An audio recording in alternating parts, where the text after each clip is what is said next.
Vamos orar nessa manhã, começando um novo parágrafo do Salmo 119, do 113 ao 120. 113 ao 120 é um parágrafo que na língua hebraica, cada um desses versículos começa com a letra S. A letra S, que em hebraico se chama letra Samek. Então, em oração, leiamos juntos, Salmo 119, 113 a 120. Aborreço a duplicidade, porém amo a tua lei. Tu és o meu refúgio e o meu escudo. A tua palavra eu espero. Apartai-vos de mim, malfeitores. Quero guardar os mandamentos do meu Deus. Ampara-me segundo a tua promessa, para que eu viva.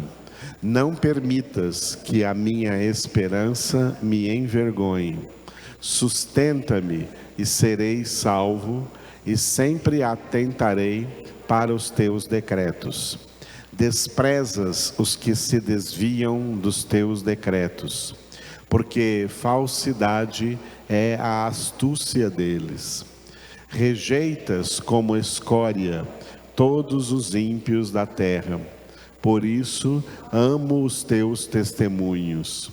Arrepia-se-me a carne com temor de ti, e temo os teus juízos. Muito bem, começando hoje este parágrafo do Salmo 119, no versículo 113, nós vamos ver que o versículo 113 é um dos muitos versículos deste Salmo que chamam a palavra de Deus de, repita, lei. Muito bem, a palavra de Deus é a lei de Deus. Amém? E a palavra de Deus, então, ela tem esse caráter legal, tá? É a lei de Deus. É preciso que seja curada uma ferida aqui na nossa cabeça, na nossa mente, por pessoas muito inescrupulosas que, entendendo e interpretando mal a Bíblia, elas desfazem-se da lei de Deus, elas debocham da palavra de Deus como lei, rejeitam a lei, porque não entenderam o que significa, tá? Que pela prática da lei ninguém pode ser justificado, ninguém pode ser salvo, e aí falam assim, a salvação é pela graça. Isso está correto, mas é interpretado de uma forma errada, como que pichando a lei, como que desvalorizando a lei, como que desvalorizando a palavra de Deus. Não é isso que a palavra de Deus quis dizer dessa forma pejorativa e dessa forma negativa, de forma nenhuma. A palavra de Deus, e entenda isso, toda a palavra de Deus, desde o primeiro versículo de Gênesis capítulo 1, até o último versículo de Apocalipse capítulo 22, toda a palavra de Deus é de caráter legal. Toda a palavra de Deus é lei espiritual. Toda a palavra de Deus é lei de Deus. Lei vertical, que veio do alto. Veio do alto para ser obedecida à risca, Como de vez em quando eu chamo vocês para o versículo 4, que nós passamos aqui há muito tempo atrás, Tu ordenaste os teus mandamentos para que os cumpramos à risca. E aquelas pessoas que, por má interpretação, tomam a lei de Deus como algo pejorativo, elas querem dizer que não precisam cumprir a lei, não, porque a salvação é pela graça. Errado. A lei tem que ser cumprida. A lei tem que ser cumprida. A lei tem que ser obedecida. E se a lei não for obedecida, sabe o que acontece? Deus cancela a graça. Quem pensa que vai ser salvo pela graça, mas sem o cumprimento da lei, Deus susta a graça também. Porque essas pessoas não querem se sujeitar à lei de Deus, pensando que pela graça é que serão salvos. As pessoas não entenderam essa palavra, tá? Não entenderam isso direito. A graça, é pela graça que nós somos salvos, por quê? Porque nós não poderíamos jamais, mesmo que, porventura, alguém, um de nós, apenas um de nós, conseguisse cumprir toda a lei, em toda a sua profundidade e em toda a sua extensão, tá? Não consegue. Tentar-se conseguir, não consegue. Por isso, não tem como sermos salvos pelo cumprimento pleno da lei, porque nós não conseguimos. Daqui a pouco eu digo por quê. É aí que entra a graça, para nos dar aquilo que por nossas forças nós não conseguimos. A graça entra aqui. Mas a graça não cancela a lei. Jesus pregou isso no Sermão da Montanha. Jesus veio trazer a graça, por isso que Paulo gosta de dizer muito, a graça do Senhor Jesus Cristo.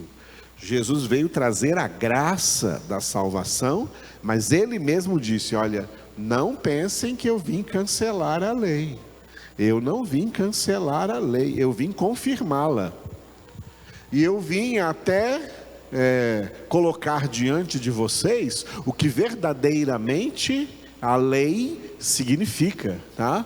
Porque antigamente diziam assim, não adulterarás, mas eu porém vos digo, se alguém olhar para uma mulher desejando-a no seu coração, já é adúltero. Aleluia. A lei dizia lá no Antigo Testamento, não matarás, eu porém vos digo, se alguém odiar uma outra pessoa diante de Deus, já é um assassino. Então no Novo Testamento, que é o testamento da graça, porque Jesus veio, tá? Ele não cancelou a lei, pelo contrário, ele tornou a lei ainda mais rígida. O primeiro mandamento era amarás o teu próximo como a ti mesmo. Aí Jesus veio e disse, novo mandamento eu vos dou. Mandamento é lei. Agora vocês vão amar como eu amei vocês. Não mais como a ti mesmo, não, como eu amei vocês. Então com Jesus a lei se tornou ainda mais difícil, amém? Vamos receber uma família que está chegando ali agora, uma família abençoada, todos ali meus alunos no seminário, né? Pastor Lindomar, a pastora Keila, e os dois filhos deles que são meus alunos hoje, Lindomar e Keila. Lindomar e Keila, né? E o Caleb, né? O Caleb mesmo, né? O Caleb é a rapinha do tacho ali. O Caleb, seja bem-vindo. Eles são pastores da Igreja do Altíssimo, né? E os pais foram meus alunos no seminário, agora os filhos estão sendo meus alunos no seminário. Sejam bem-vindos, viu? Que alegria recebê-los aqui nessa manhã de domingo. Aleluia. Muito bem, então, a lei não foi cancelada, Deus não cancelou a lei. Então, muito cuidado com pessoas que falam assim, nós não somos salvos pela lei, somos salvos pela graça. Está correto o que está dizendo, mas, no entanto, isso não é um pretexto para cancelar a lei não está cancelada. O reino de Deus não é uma terra sem lei. O reino de Deus não é uma anarquia, onde cada um pode fazer o que quiser. Tá bom, eu salvei vocês pela minha graça, agora vocês podem fazer o que quiserem, porque não tem nenhuma lei para vocês seguirem. O reino de Deus é assim? De jeito nenhum. São salvos pela graça para agora, com o máximo esforço possível, obedecer a lei, praticar a lei, praticar a palavra. A lei toda é palavra. Muita gente pensa também que a lei de Deus era só aquela que foi dada a Moisés. Não, a palavra toda de Deus é lei. A palavra de Deus é a carta magna do reino de Deus. A palavra de Deus é a lei do reino de Deus, a lei que rege o reino de Deus e que era para reger todos os reinos da terra. E as pessoas enganadas pelo diabo pensam que escaparam dessa lei, mas a condenação justa dessa lei está pesando sobre eles. Ninguém escapa da lei de Deus. Portanto, tomando consciência disso, nós nos tornamos obedientes em tudo na palavra. Não só nas coisas que nós achamos fáceis de obedecer, mas principalmente naquelas coisas que nós achamos difíceis de obedecer. E tem uma coisa que nós temos que tomar consciência. Por mais que consigamos obedecer muita coisa, nunca chegaremos a ser obedientes perfeitos da lei, obedientes perfeitos da palavra, para começar por um motivo, porque tem um espinho na nossa carne, que Deus não tira, até a nossa morte. E esse é o mesmo espinho que Paulo falou que também tem um espinho na minha carne. O espinho na carne é o pecado que habita em nós, que Paulo confessou em Romanos capítulo 7. Eu sei que em mim, na minha carne, não habita bem nenhum. O pecado habita em mim.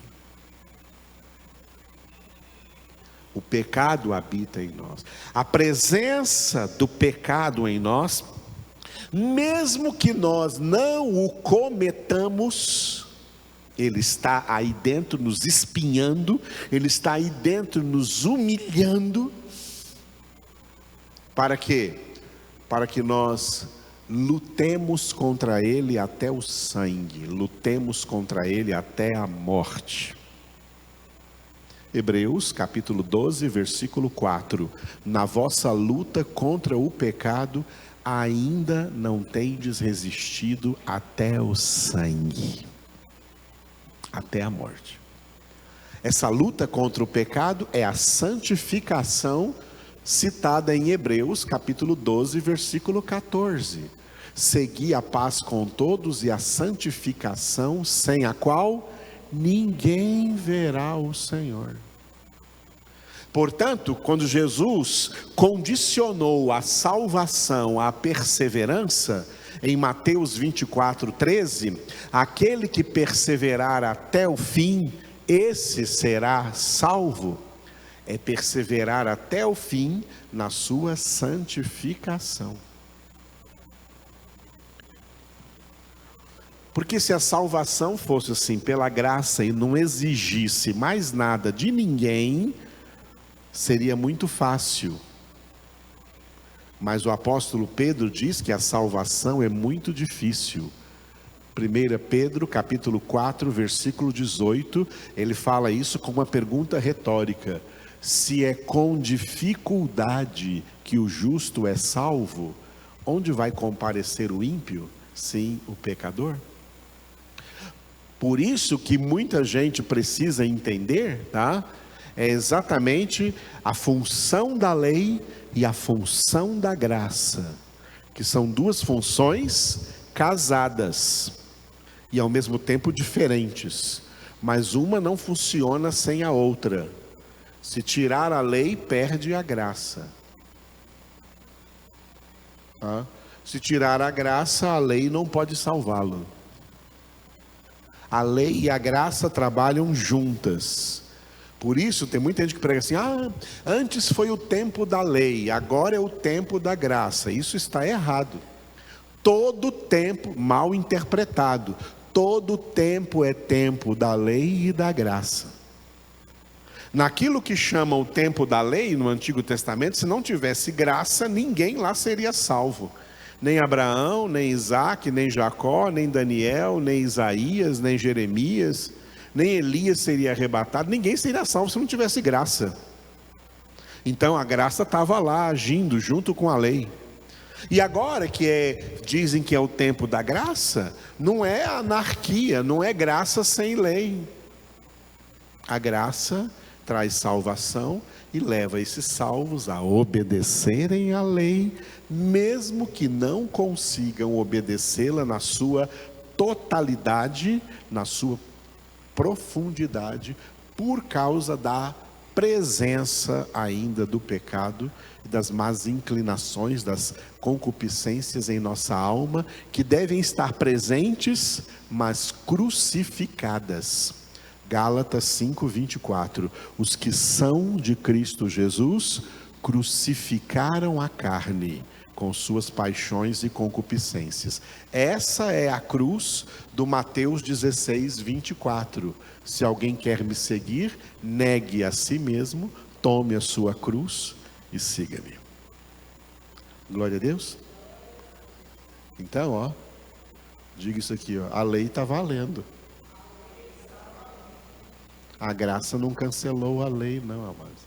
A graça está agindo e a lei também está agindo. É graça e lei. A palavra de Deus é lei, a palavra de Deus é a lei. E Jesus disse: as palavras que eu vos digo são espírito e vida. E Pedro disse a Jesus: só tu tens palavras de vida eterna. E Hebreus 4:12 diz: essa palavra é viva e eficaz, mais penetrante que qualquer espada de dois gumes, que penetra até o ponto de dividir alma e espírito, juntas e medulas, e discernir os mais íntimos pensamentos e propósitos do coração. A palavra de Deus está valendo. A palavra de Deus manifesta as duas coisas: lei e graça. Graça e lei. A garantia da salvação é pela graça, mas a garantia da santificação, sem a qual ninguém verá o Senhor, é pela lei. Quem ouve as minhas palavras, quem ouve a minha lei e obedece e pratica, edifica sobre a rocha. Mas quem ouve e não pratica, eu falo assim: não vou praticar não, porque eu sou salvo pela graça, edifica sobre a areia. Jesus disse: eu não vim cancelar a lei, pelo contrário, eu vim confirmá-la. A lei é santa, a palavra de Deus é santa e é eterna. A lei do Senhor é eterna, a palavra do Senhor dura para sempre. Então o versículo de hoje vai chamar a palavra de novo, lei, que em hebraico é Torá, né? Então, nesse parágrafo aí do Salmo 119, nós estamos hoje no versículo 113. Versículo 113, então essa é a 113ª congregação nossa no Salmo 119. E o título que nós damos para o versículo de hoje é, diga, amor à palavra. Amados, essa é uma das grandes diferenças entre aqueles dois grupos de crentes que Jesus falou em Mateus 22:14. Muitos são chamados, poucos escolhidos. Os muitos chamados é o maior grupo, por isso que são muitos. Os poucos escolhidos é o menor grupo, por isso que são poucos. E a diferença entre eles, alguém poderia perguntar assim: como é que eu posso saber se eu pertenço ao grupo dos muitos chamados ou se eu pertenço ao grupo dos muitos escolhidos? Tem uma lista de coisas que pelas quais você pode saber a qual desses dois grupos você pertence. Uma delas é: os poucos escolhidos amam a palavra de Deus. Os muitos chamados não amam a palavra de Deus. É duro para eles suportar a palavra de Deus. Eles não aguentam palavra. Isso existe demais, é porque são muitos chamados. Eles querem muita música, eles querem teatro, eles querem programações diferentes, eles querem um monte de outras coisas diferentes, eles querem fogo estranho, porque a palavra não arde dentro deles, como ardeu no coração dos 2 discípulos de Emaús, quando Jesus ressuscitado apareceu caminhando com eles e pregava para eles, expunha-lhes a palavra. Eles nem sabiam que era Jesus, só depois que eles souberam, quando eles souberam, eles disseram um para o outro assim: não nos ardia o coração, quando pelo caminho ele nos anunciava as Escrituras? A palavra é o fogo verdadeiro, que só arde no coração dos poucos escolhidos. Os muitos chamados, a palavra de Deus não arde no coração deles. Eles não têm fome da palavra, eles não têm sede da palavra, eles não têm avidez pela palavra, eles não gostam da palavra. Eles querem que nas igrejas a palavra seja substituída por outras coisas que eles gostam mais. Eles são como Nadab e Abiú, eles querem apresentar para Deus fogo estranho. E Deus não está nem um pouco interessado nesse fogo estranho, porque Deus está interessado em transmitir a nós a sua verdade, a sua lei, a sua palavra. É essa palavra que Deus quer ver ardendo em nossos corações. Por isso que em Isaías capítulo 66 está escrito: quem é o homem para quem Deus vai olhar? O próprio Deus diz isso: o homem para quem eu olharei é este, : o quebrantado de espírito, contrito de alma e que treme diante da minha palavra. É esse para quem eu vou olhar, é esse homem para quem eu, Deus, vou olhar. A palavra de Deus, aqueles por quem que sentem o ardor, o zelo, o fervor e o amor pela palavra de Deus. Esse salmista aqui que escreveu esse salmo, que é um salmo anônimo, uma autoria anônima, com certeza é um homem de Deus. Pode ser que ele seja o mesmo autor do salmo número 1, que não anda no conselho dos ímpios, não se detém no caminho dos pecadores, não se assenta à roda dos escarnecedores, porque o seu prazer está na lei do Senhor, e na sua lei ele medita de dia e de noite. Tem prazer na palavra, porque ama a palavra, e muitas vezes ele fala desse prazer aqui, e desse amor à palavra, aqui no decorrer dos 176 versículos do Salmo 119. Glória a Deus. Muito bem, então, diga de novo o título: Amor à Palavra. Na nossa Bíblia em português aqui, a tradução que a gente usa, que é Almeida Revista e Atualizada, os tradutores traduziram essa oração do salmista assim: aborreço a duplicidade, porém amo a tua lei. Repitam.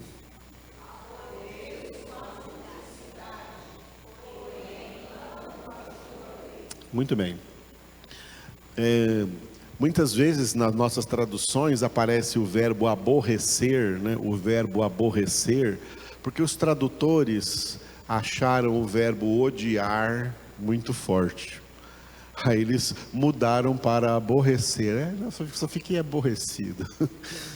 Mas, na verdade, o verbo na língua original não é o verbo aborrecer, é o verbo odiar, né? E como nós fazemos todo domingo, aí está o texto originalmente escrito em hebraico. Seafim saneti vetoraterra ahaveti. É isso que está escrito aí em hebraico, tá? Com letras com letras em português. Vamos lá, com letras em português. Primeira palavra, diga Seafim. Essa palavra Seafim aqui, ela é uma palavra que está vindo no plural, porque no singular ela é sem o in. Ela é Seaf, Seaf.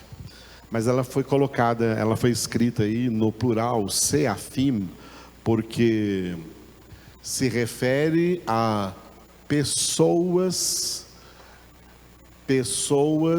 de uma palavra que nós vamos ver daqui a pouco, que foi usada 2 vezes na Bíblia, apenas por Tiago, na epístola de Tiago, ânimo dobre. Seafim são homens de ânimo dobre, pessoas de ânimo dobre, tá? Então, na realidade, né, o que o salmista diz que odeia é esse caráter duplo das pessoas, essa duplicidade de caráter, esse ânimo dobre, tá? É isso que ele diz que odeia, e odeia mesmo. Então diga Seafim. Seafim nós vamos traduzir como ânimo dobre, tá? E a segunda palavra, diga saneti. Saneti é eu odeio, é o verbo odiar, não é um verbo aborrecer, não é eu aborreço, é eu odeio, tá? Ânimo dobre, eu odeio, tá? A penúltima palavra ali, a maior, diga vetor a terra. Está vendo que dentro dessa palavra aí tem a palavra Torá? Torá está aí dentro. Vetor a terra, tudo junto significa, tá? Mas a tua lei, a última palavra, diga ahaveti.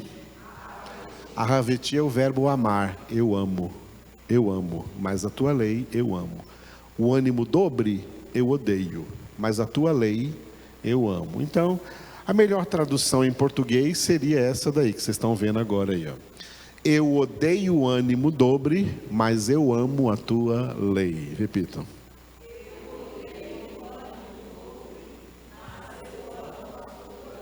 Muito bem. Essa tradução que deveria estar em todas as Bíblias em português, porque essa aí é a tradução literal. Eu odeio o ânimo dobre. Ânimo dobre. O que é ânimo dobre? Uma pessoa que é dividida de alma. A palavra ânimo vem do latim anima, que é alma. Uma alma dupla. Uma alma dividida em 2. Uma alma dupla, tá? É aquela pessoa que não é nem quente e nem frio. Lembra de Jesus falar disso? Jesus falou disso para a igreja de Laodiceia, em Apocalipse capítulo 3, versículo 15. Olha, eu conheço as tuas obras, tu não és nem quente e nem frio, és morno. Por que é o morno? Porque o morno, ele quer as duas coisas. Só pode ter uma, mas ele quer as duas coisas. Ele quer o quente, mas ele também quer o frio. E essas duas coisas juntas formam o morno. Tá? Formam o morno. Porque o quente esquenta o frio um pouco, e o frio esfria o quente um pouco e vira morno. Porque ele quer as duas coisas. É uma pessoa dividida entre... O morno está dividido entre o quente e o frio. Jesus disse, tu não és nem quente nem frio, tu és morno. Por isso eu estou a ponto de vomitar-te da minha boca. Essa é uma metáfora que significa lançar fora do corpo.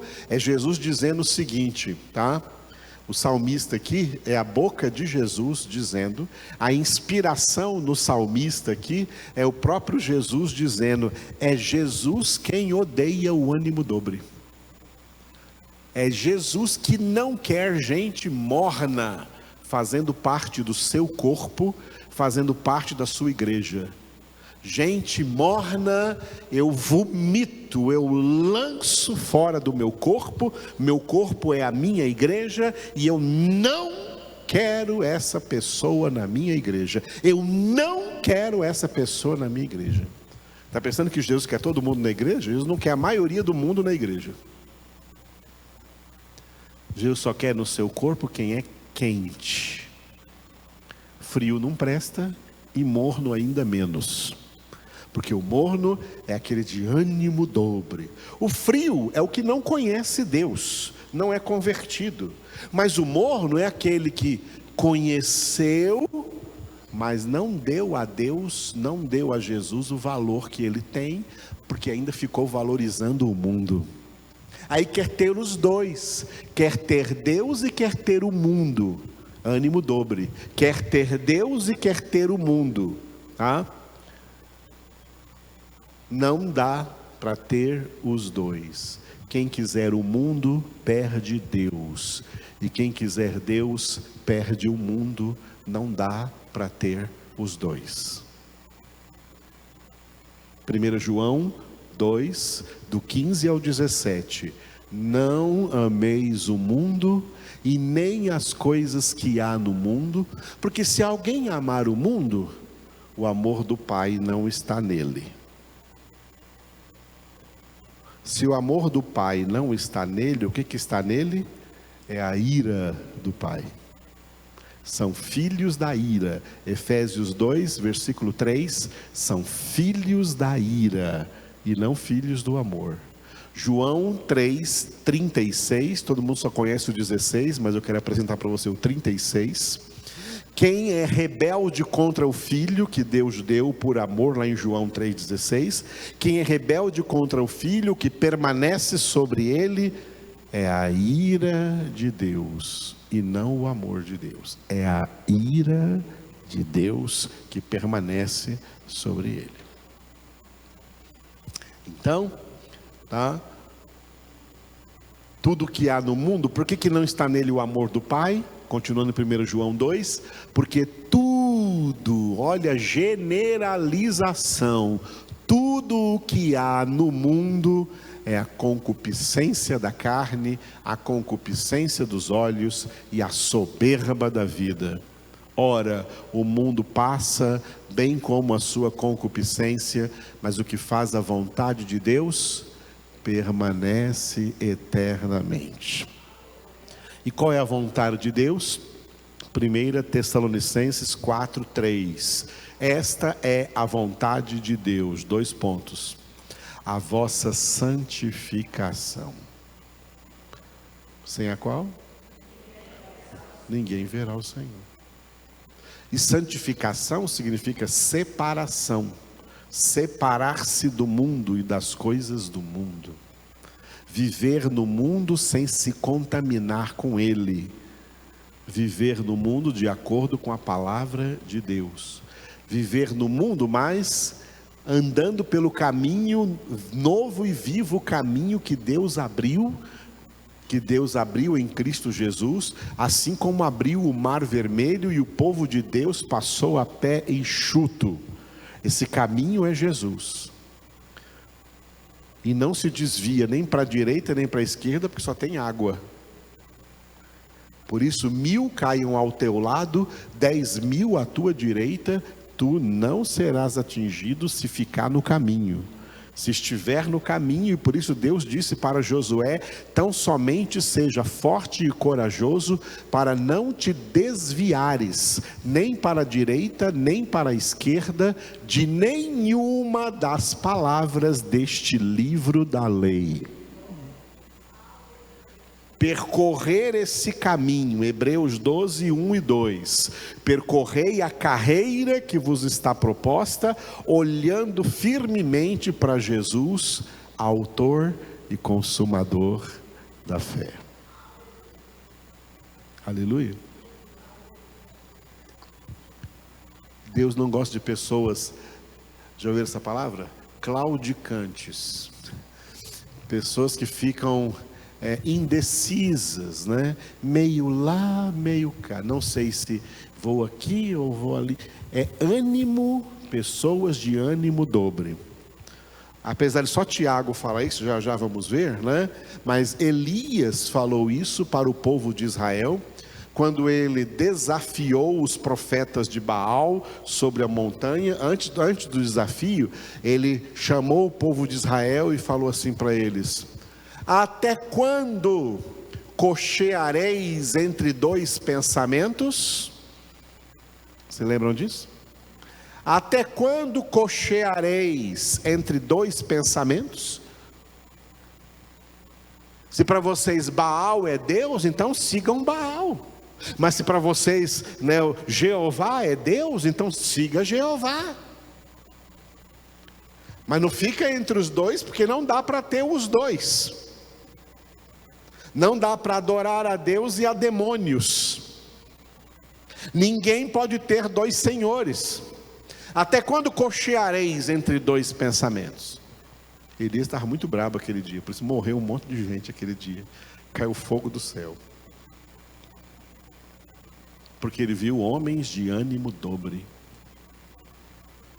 E quem é de Deus não gosta de ânimo dobre. Homens de ânimo dobre. Vamos ver um pouco sobre homens de ânimo dobre em Tiago. Abra em Tiago, capítulo 1. Não coloquei no slide, tá? Tiago, capítulo 1. Tá? Tiago, capítulo 1. Para pegarmos um contexto aqui, vamos ler aqui do 5 ao 8, tá? Do 5 ao 8. Aqui nesse texto, Tiago vai falar sobre uma coisa que Deus ama nos ver pedindo a Ele. Deus ama quando nos vê pedindo sabedoria. Eu quero, Senhor, sabedoria. Como Ele abençoou Salomão por pedir sabedoria, tá? Deus ama quem pede sabedoria. É algo que Deus quer dar. Mais do que carro, mais do que casas, mais do que prosperidade financeira, até mais do que saúde. Deus ama dar sabedoria. Deus é sábio, Deus é sabedoria eterna e Deus quer filhos sábios. Efésios 5,15, vede prudentemente como andais, não como nécios, e sim como sábios. Deus não quer filhos nécios, Ele quer filhos sábios. E aqui nesse texto fala sobre pedir sabedoria, e é nesse texto que vai falar de ânimo dobre. Então, leiam comigo aí, do 5 ao 8, juntos. Se porém algum de vós necessita de sabedoria, peça a Deus, que a todos dá liberalmente e nada lhes impropera, e ser-lhe-á concedida. Peça, porém, com fé, em nada duvidando, pois o que duvida é semelhante à onda do mar, impelida e agitada pelo vento. Não suponha esse homem que alcançará do Senhor alguma coisa. Homem de ânimo dobre, inconstante em todos os seus caminhos.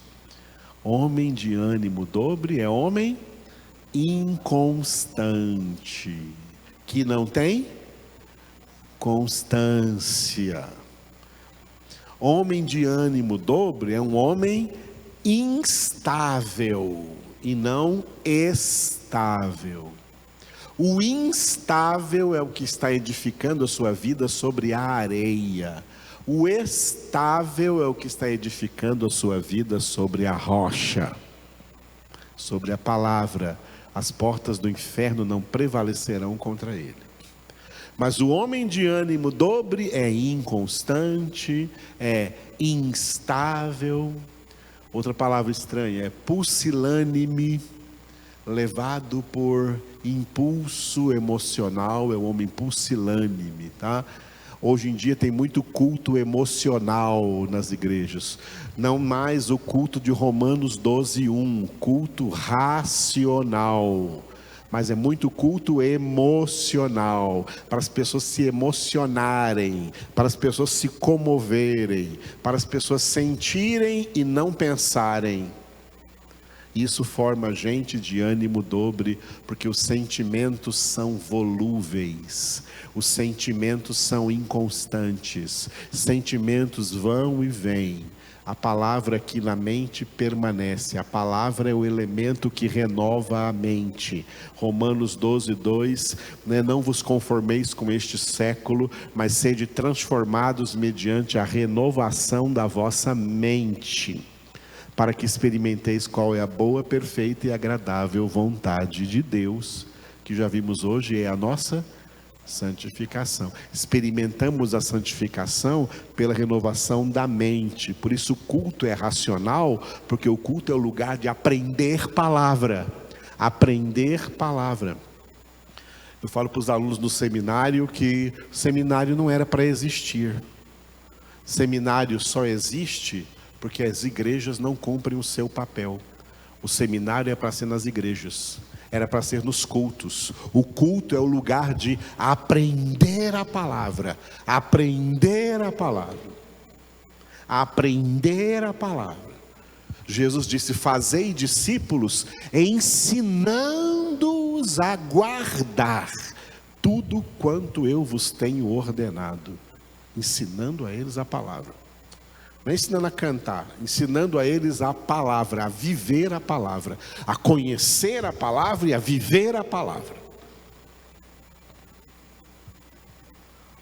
Então, é a palavra que forma pessoas firmes, pessoas constantes, pessoas estáveis, pessoas que não são abaladas ou movidas por sentimentos, mas são conduzidas pela verdade escrita aqui na sua cabeça.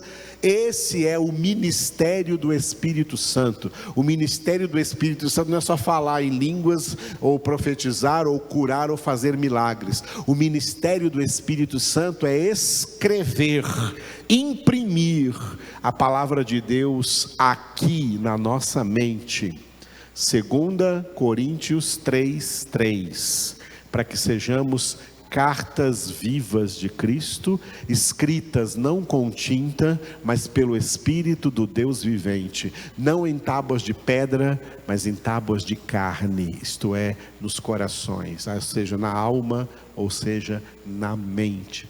O Espírito Santo usa a palavra de Deus como a sua espada. Efésios capítulo 6, a espada do Espírito, que é a palavra de Deus. O Espírito Santo pega a palavra e penetra com essa palavra aqui na nossa mente, fazendo o quê?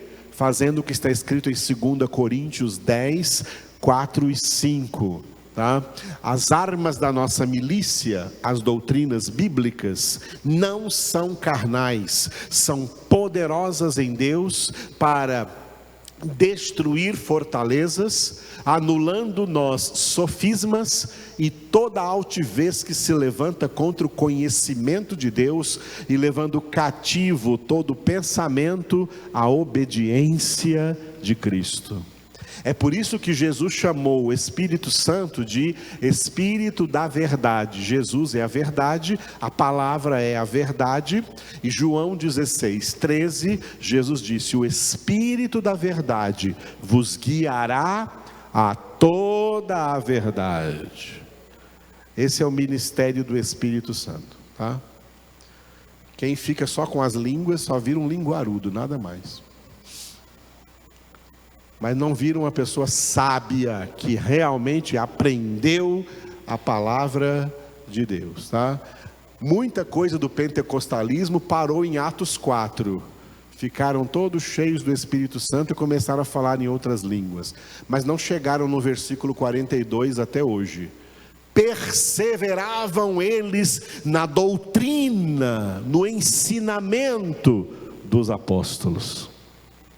No ensinamento da palavra de Deus. O que fez a igreja, fazia a igreja primitiva forte, não era o falar em línguas, era o conhecimento da palavra que eles aprendiam em todos os cultos, que era todos os dias naquela igreja. Aprendendo a palavra de Deus, perseverando na palavra de Deus. Para quê? Para serem gente firme e não gente, né, não gente de ânimo dobre, Porque o homem de ânimo dobre, olha o versículo 7 aí de Tiago, não suponha esse homem que alcançará do Senhor o quê? O quê? O quê? O que que o homem de ânimo dobre alcança do Senhor? Mas ele alcança uma coisa assim, lago de fogo e de enxofre, isso ele vai alcançar. Inferno ele vai alcançar. Mais nada. Não suponha, não faça suposições que vai conseguir ganhar alguma coisa de Deus quem é pessoa de ânimo dobre, quem fica cocheando entre dois pensamentos. Aqui também em Tiago, né, Tiago voltou a repetir homem de ânimo dobre, aqui no capítulo 4. Capítulo 4, versículo 8. Capítulo 4 de Tiago, versículo 8.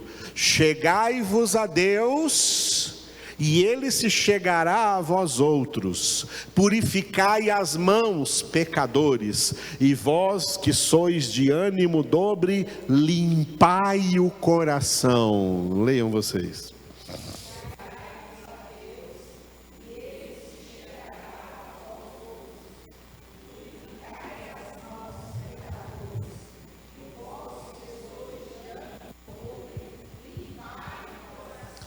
Significa que homem de ânimo dobre é homem de coração sujo, de alma suja, de mente suja, mente contaminada pelo mundo, pelas mentiras do mundo, pelas ilusões do mundo, pelas heresias, mentes contaminadas. Limpai, o que limpa é a palavra. João 15, 3. Vós estáis limpos pela palavra que eu vos tenho falado. Mateus 5, Sermão do Monte.